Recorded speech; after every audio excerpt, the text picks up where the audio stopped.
नमस्कार दोस्तों, हमारा ब्रह्मांड विशाल, रहस्यमय और अविश्वसनीय रूप से सुंदर है। जब भी हम रात में आसमान की ओर देखते हैं, हमें अनगिनत तारे, ग्रह और गैलेक्सियां दिखाई देती हैं, जो हमें यह सोचने पर मजबूर करती हैं कि हम इस अनंत ब्रह्मांड में कितने छोटे हैं। इस विशालता का केवल एक छोटा सा अंश ही हम देख पाते हैं, जबकि ब्रह्मांड अपने आप में अनंत संभावनाओं और रहस्यों को समेटे हुए है।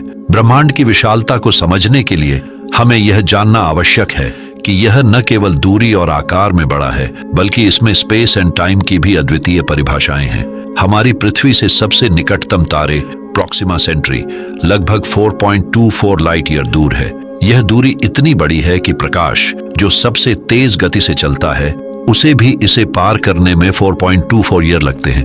और यह तो केवल हमारे पड़ोस का तारा है। पूरे ब्रह्मांड में ऐसे अनगिनत तारे और गैलेक्सियां हैं जो हमसे अरबों प्रकाश वर्ष दूर हैं। ब्रह्मांड का अनुमानित डायमीटर लगभग 93 अरब प्रकाश वर्ष है। हमारी मिल्की वे गैलेक्सी में लगभग 100 अरब तारे हैं।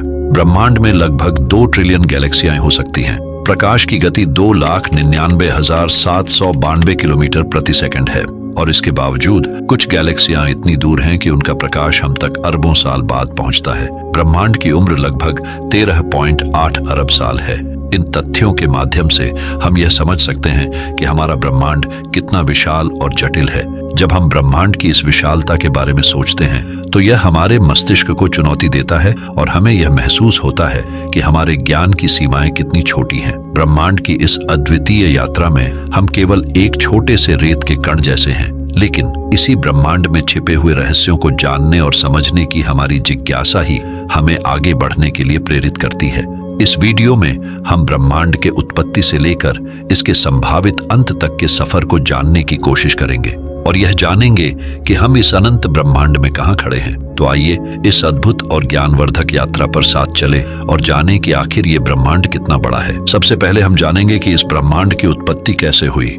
Big bang.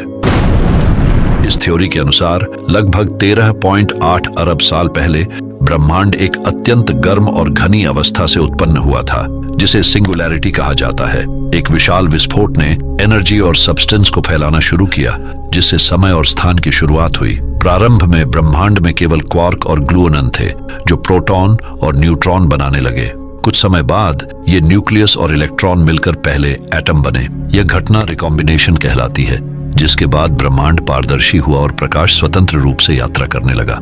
इस प्रकाश को कॉस्मिक माइक्रोवेव बैकग्राउंड CMB कहते हैं। ग्रेविटेशनल फोर्स ने पहले तारे और गैलेक्सी बनाने शुरू किए।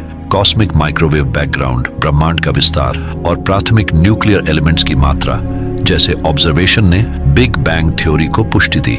यह सिद्धांत बताता है कि कैसे ब्रह्मांड एक छोटे बिंदु से विकसित हुआ। ब्रह्मांड का विस्तार एक ऐसी प्रक्रिया है जिसमें समय के साथ अंतरिक्ष का फैलाव हो रहा है। यह प्रक्रिया बिग बैंग से शुरू हुई थी। ब्रह्मांड के विस्तार का सबसे बड़ा प्रमाण रेडशिफ्ट है। जब हम दूर की गैलेक्सियों से आने वाले प्रकाश को ओवरव्यू करते हैं, तो हमें यह पता चलता है कि उनका प्रकाश लाल रंग की ओर खिसक रहा है। यह डॉपलर प्रभाव के कारण होता है, जो बताता है कि वे गैलेक्सियां हमसे दूर जा रही हैं। हबल के नियम के अनुसार गैलेक्सियों की दूरी जितनी अधिक होती है, वे उतनी ही तेजी से हमसे दूर जाती हैं। यह नियम ब्रह्मांड के विस्तार की दर को बताता है। इसे हबल स्थिरांक कहा जाता है, जो दूरी और वेग के बीच का अनुपात है। इस प्रकार हबल के नियम और रेडशिफ्ट दोनों मिलकर यह सिद्ध करते हैं कि ब्रह्मांड लगातार विस्तार कर रहा है। लेकिन ब्रह्मांड के विस्तार का कारण क्या है? ब्रह्मांड के विस्तार का कारण डार्क एनर्जी मानी जाती है, जो एक रहस्यमयी बल है और ब्रह्मांड के कुल ऊर्जा बजट का लगभग 68% हिस्सा है। यह बल ब्रह्मांड के विस्तार को तेज करता है। इस प्रकार ब्रह्मांड का विस्तार रेडशिफ्ट और हबल के नियम के माध्यम से समझा जा सकता है, जो यह दर्शाते हैं कि हमारा ब्रह्मांड लगातार फैल रहा है और इसके पीछे की शक्ति डार्क एनर्जी है। ब्रह्मांड की वर्तमान संरचना में गैलेक्सी, तारे, ब्लैक होल, डार्क मैटर और डार्क एनर्जी शामिल हैं। गैलेक्सी, तारे और अन्य खगोलीय वस्तुओं के समूह होते हैं, जो ग्रेविटेशनल फोर्स से बंधे रहते हैं। तारे हाइड्रोजन और हीलियम से बने होते हैं और अपने भीतर न्यूक्लियर फ्यूजन के माध्यम से ऊर्जा पैदा करते हैं। अब हम समझते हैं ब्लैक होल और डार्क मैटर क्या है और इसका ब्रह्मांड में क्या योगदान है। ब्लैक होल और डार्क मैटर ब्रह्मांड के सबसे रहस्यमय और आकर्षक पहलुओं में से हैं। ये दोनों ही अवधारणाएं ब्रह्मांड की गहन समझ के लिए महत्वपूर्ण हैं और उनका अध्ययन हमें अंतरिक्ष और समय की जटिलताओं को समझने में मदद करता है। ब्लैक होल एक अत्यधिक गुरुत्वाकर्षण क्षेत्र है जहां से कुछ भी, यहां तक कि प्रकाश भी बच नहीं सकता। इसका निर्माण तब होता है जब कोई स्टार डेड हो जाता है और वह अपने जीवन के अंत में अपनी सारी ऊर्जा खत्म कर देता है और एक सुपरनोवा विस्फोट में बदल जाता है। इसके बाद बची हुई कोर अत्यधिक ग्रेविटेशनल फोर्स के कारण संग्रहित हो जाती है और ब्लैक होल का निर्माण करती है। ब्लैक होल का इवेंट होराइजन वह सीमा होती है जिसके भीतर से कुछ भी बाहर नहीं आ सकता। साइंटिस्ट मानते हैं कि ब्लैक होल्स समय और स्थान को विकृत करते हैं और उनके पास ब्रह्मांड के बारे में महत्वपूर्ण जानकारी हो सकती है। डार्क मैटर वह रहस्यमय पदार्थ है जो ब्रह्मांड में सामान्य पदार्थ से 5 गुना अधिक मात्रा में पाया जाता है, लेकिन यह सीधे दिखाई नहीं देता। यह न तो प्रकाश को एब्जॉर्ब करता है और न ही रिफ्लेक्टेड करता है, इसलिए इसे सीधे तौर पर नहीं देखा जा सकता। डार्क मैटर का अस्तित्व गुरुत्वाकर्षण प्रभावों के माध्यम से महसूस किया जाता है। वैज्ञानिक मानते हैं कि डार्क मैटर ब्रह्मांड की संरचना बनाने में महत्वपूर्ण भूमिका निभाता है। यह आकाश गंगाओं को एक साथ बांधे रखने में मदद करता है और उनकी गति को प्रभावित करता है। यदि डार्क मैटर न होता तो आकाश गंगाएं अपने ग्रेविटेशनल फोर्स के तहत विखंडित हो जाती। ब्लैक होल और डार्क मैटर दोनों ही ब्रह्मांड की संरचना और गतिशीलता में महत्वपूर्ण भूमिका निभाते हैं। ब्लैक होल आकाश गंगाओं के केंद्र में पाए जाते हैं और उनके चारों ओर तारों और गैसों की गति को नियंत्रित करते हैं। वे ब्रह्मांड के विकास में भी महत्वपूर्ण हो सकते हैं क्योंकि उनकी ऊर्जा और रेडिएशन मटेरियल को अंतरिक्ष में फैलाते हैं। दूसरी ओर डार्क मैटर ब्रह्मांड की अदृश्य संरचना को बनाता है जो आकाश गंगाओं और समूहों को एक साथ रखता है और उनकी गति को नियंत्रित करता है। इन दोनों रहस्यमय तत्वों का अध्ययन ब्रह्मांड की उत्पत्ति, संरचना और भविष्य के बारे में हमारी समझ को गहरा करता है। ब्लैक होल और डार्क मैटर के रहस्यों को सुलझाना वैज्ञानिकों के लिए एक महत्वपूर्ण चुनौती है जो ब्रह्मांड के बारे में हमारे ज्ञान को विस्तार देने में मदद करेगी।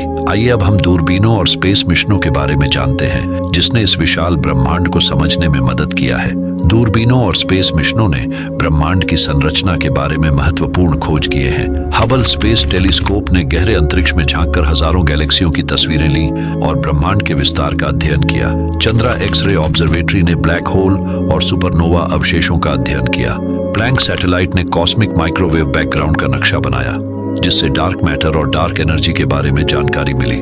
इन अवलोकनों ने हमें ब्रह्मांड की वर्तमान संरचना और उसके विकास को बेहतर तरीके से समझने में मदद की है। अब आपके मन में यह सवाल भी उठ रहा होगा, क्या ब्रह्मांड का कोई किनारा है? ब्रह्मांड का किनारा एक जटिल और विवादास्पद विषय है जिसका वैज्ञानिक दृष्टिकोण से कई तरीकों से विश्लेषण किया गया है। जब हम ब्रह्मांड के किनारे की बात करते हैं तो यह जरूरी नहीं कि यह किसी ठोस सीमा या दीवार की तरह हो। इसके बजाय यह अधिकतर ऑब्जर्वेबल यूनिवर्स की सीमा से संबंधित है। ऑब्जर्वेबल यूनिवर्स वह क्षेत्र है जिसे हम देख सकते हैं क्योंकि इस क्षेत्र के भीतर से प्रकाश या अन्य संकेत हम तक पहुंच सकते हैं। यह क्षेत्र लगभग 45 अरब प्रकाश वर्ष की रेडियस का एक गोला है जो हमारे चारों ओर फैला हुआ है। इसका मतलब यह नहीं है कि ब्रह्मांड का वास्तविक आकार केवल इतना ही है, बल्कि यह केवल वह हिस्सा है जिसे हम वर्तमान में देख सकते हैं। वैज्ञानिक दृष्टिकोण से ब्रह्मांड के किनारे का कोई ठोस प्रमाण नहीं है। अगर ब्रह्मांड वास्तव में अनंत है तो इसका कोई अंत नहीं होगा।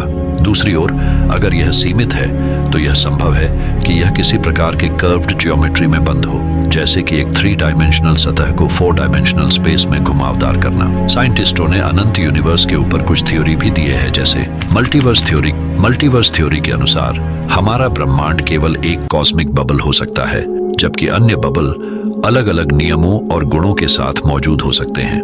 यह सिद्धांत विभिन्न प्रकार के मल्टीवर्स मॉडलों का सुझाव देता है। क्वांटम मैकेनिक्स के अनुसार प्रत्येक संभव इतिहास वास्तव में एक अलग ब्रह्मांड में होता है। क्रॉनिक इन्फ्लेशन मॉडल, इस मॉडल के अनुसार हमारे ब्रह्मांड के बाहर अन्य ब्रह्मांडों का एक अनंत समुद्र है जो अपने अपने इन्फ्लेशनरी फेजेस से गुजर रहे हैं। ब्राने वर्ल्ड थ्योरी, इस सिद्धांत में हमारा ब्रह्मांड एक हायर डिमेंशनल स्पेस में एक 3 डिमेंशनल सतह हो सकता है जिसे ब्रेन कहा जाता है। साइक्लिक मॉडल, इस मॉडल में ब्रह्मांड एक अनंत चक्र में विस्तार और संकुचन से गुजरता है। हर बिग बैंग के बाद एक बिग क्रंच होता है और यह प्रक्रिया अनंत काल तक चलती रहती है।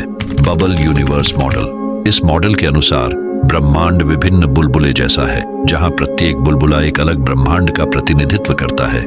हमारे ब्रह्मांड के बाहर भी कई अन्य ब्रह्मांड हो सकते हैं। सिमुलेशन थ्योरी, कुछ वैज्ञानिक मानते हैं कि हमारा ब्रह्मांड एक अत्यधिक उन्नत सभ्यता द्वारा बनाई गई सिमुलेशन हो सकता है। इस सिद्धांत के अनुसार हमारी वास्तविकता वास्तव में एक कंप्यूटर सिमुलेशन हो सकती है। ब्रह्मांड का किनारा और मल्टीवर्स थ्योरी जैसे विषय हमारी समझ से परे हैं और वर्तमान में थियोरेटिकल और ऑब्जर्वेबल सीमाओं के भीतर ही सीमित है। हालांकि वैज्ञानिक निरंतर इस दिशा में शोध कर रहे हैं और नए नए ऑब्जर्वेशन और थ्योरी प्रस्तुत कर रहे हैं। भविष्य में इन रहस्यों का और अधिक क्लैरिटी से समाधान हो सकता है, जिससे हम ब्रह्मांड की वास्तविक संरचना और उसकी सीमाओं के बारे में अधिक जान सकेंगे। अंत में हमारे मन में एक आखिरी सवाल उठता है कि इस ब्रह्मांड का भविष्य क्या होगा। क्या यह ब्रह्मांड ऐसे ही अनंत की ओर बढ़ता रहेगा या फिर एक दिन इसका अंत हो जाएगा? ब्रह्मांड का भविष्य कई संभावनाओं से भरा हुआ है और इसके अंत के बारे में वैज्ञानिकों के पास कुछ प्रमुख सिद्धांत हैं। Heat death. इस परिकल्पना के अनुसार ब्रह्मांड निरंतर विस्तार करता रहेगा और अंततः ऊर्जा का इक्वल डिस्ट्रीब्यूशन हो जाएगा।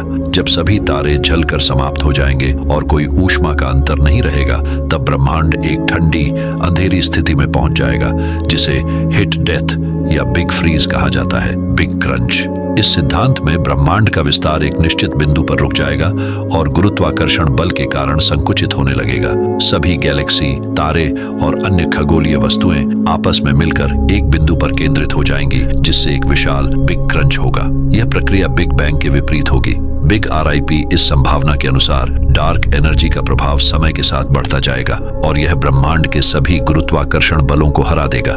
इससे गैलेक्सी, तारे, ग्रह और अंततः परमाणु कण भी अलग हो जाएंगे। ब्रह्मांड की सभी संरचनाएं बिग रिप में नष्ट हो जाएंगी। इन संभावनाओं का अध्ययन वैज्ञानिक दूरबीनों और अन्य उपकरणों से कर रहे हैं, जिससे वे ब्रह्मांड की विस्तार दर और डार्क एनर्जी के प्रभाव को समझने का प्रयास कर रहे हैं। यह शोध हमें ब्रह्मांड के अंतिम भाग्य के बारे में और अधिक जानकारी प्रदान करेगा। तो हमने जाना ये ब्रह्मांड कितना विशाल, रहस्यमय और जटिल है। मुझे उम्मीद है कि ये वीडियो आपको पसंद आई होगी। अगर ये वीडियो आपको पसंद आई है तो आप इस वीडियो को लाइक और शेयर करना ना भूलें। धन्यवाद।